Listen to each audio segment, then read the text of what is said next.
నిరుపేద వ్యవసాయ కుటుంబం, అందులోనూ షెడ్యూల్ ట్రైబ్ కమ్యూనిటీ అందరికీ అర్థమయ్యే భాషలో చెప్పాలి అంటే లంబాడి.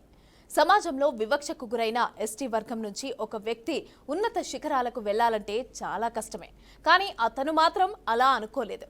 కష్టాన్ని ఇష్టంగా మలుచుకున్నాడు. ఒడిదుడుకులను అవకాశాలుగా మలుచుకున్నాడు. కష్టపడి చదివి డాక్టర్ అయ్యారు. వైద్యులకు ఉన్న ఉన్నతమైన సేవలను అందించడంలో తనదైన ముద్ర వేశారు. ఆర్ఎంఓ స్థాయికి ఎదిగారు. ఆయనే అరకుకు చెందిన డాక్టర్ హేమా నాయక్.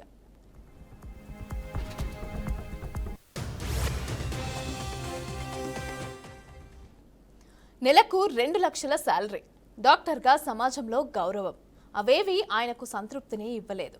గిరిజన ప్రాంతాల్లో పరిస్థితులు చూసి చెమ్మగిల్లారు. రంపచోడవరం ఐటీడీఏలో డాక్టర్గా పనిచేస్తున్నప్పుడు గిరిజనులతో అనుబంధం పెరిగిపోయింది.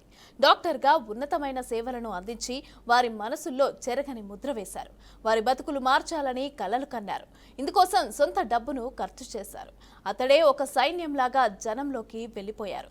ఇప్పుడు వాటిని సాకారం చేయడమే లక్ష్యంగా రాజకీయ రంగ ప్రవేశం చేసేందుకు సిద్ధమయ్యారు. అందుకే ఉద్యోగరీత్యా 20 ఏళ్ల సర్వీసు ఉన్నా రాజీనామా చేశారు. ప్రజాసేవలోకి ఎంట్రీ ఇచ్చారు. అరకు నుంచి బీజేపీ ఎంపీ అభ్యర్థిగా పోటీ చేయాలని చూస్తున్నారు. ఇక గిరిజన ప్రాంతాల్లో డాక్టర్గా తనదైన ముద్ర వేసుకోవడం, ప్రజలతో మమేకమవ్వటం, పిలిస్తే పరిగెత్తుకుంటూ వచ్చి సేవలను అందించటం, ఇలాంటివన్నీ కూడా హేమా నాయక్ ప్రత్యేకతలు. ఇక జనంలో ఒక్కడిగా బతకడం కంటే జనం కోసం బతకడం అంటే చాలా ఇష్టంగా భావిస్తూ ఉంటారు హేమా నాయక్.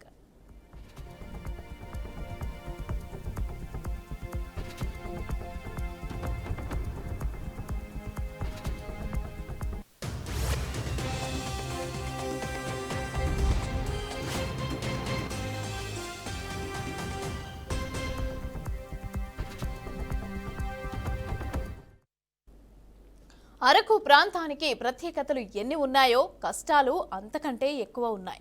ఇక్కడ అన్ని గిరిజన ప్రాంత నియోజకవర్గాలే.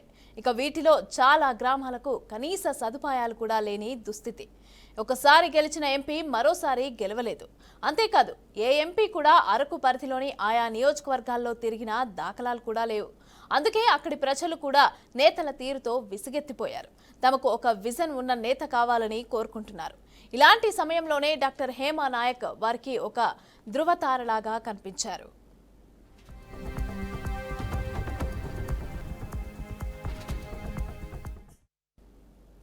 అరకులోని పరిస్థితులను మార్చేందుకు ముందుకు అడుగులు వేస్తున్నారు హేమా నాయక్. అరకు పరిధిలోని అన్ని ప్రాంతాలను డాక్టర్గా హేమా నాయక్ చుట్టేశారు. గిరిజన ప్రజల కష్టాలు, బాగోగులపైన స్పష్టమైన అవగాహన సంపాదించారు. అంతేకాదు వారి మనసుల్లో మంచి గౌరవాన్ని దక్కించుకున్నారు. ఇదే ఒరవడితో ముందుకు వెళ్లాలని ఉవ్విళ్లూరుతున్నారు డాక్టర్ హేమా నాయక్. ఇక రాజకీయ ప్రత్యర్థులను సైతం చిరునవ్వుతో పలకరించడం హేమా నాయక్ మాత్రమే చెల్లింది. అందుకే ప్రత్యర్థులు కూడా హేమా నాయక్ గురించి తప్పుగా మాట్లాడారు. అపార గౌరవాన్ని అందిస్తూ ఉంటారు. అందుకే అరకు ప్రజలు సైతం హేమా నాయక్ను తమకు కాబోయే ఎంపీగా భావిస్తున్నారు. ప్రజాసేవే పరమావధిగా ముందుకు వెళ్తున్న హేమా నాయక్ విజయం సాధిస్తారని విశ్లేషకులు సైతం అభిప్రాయపడుతున్నారు.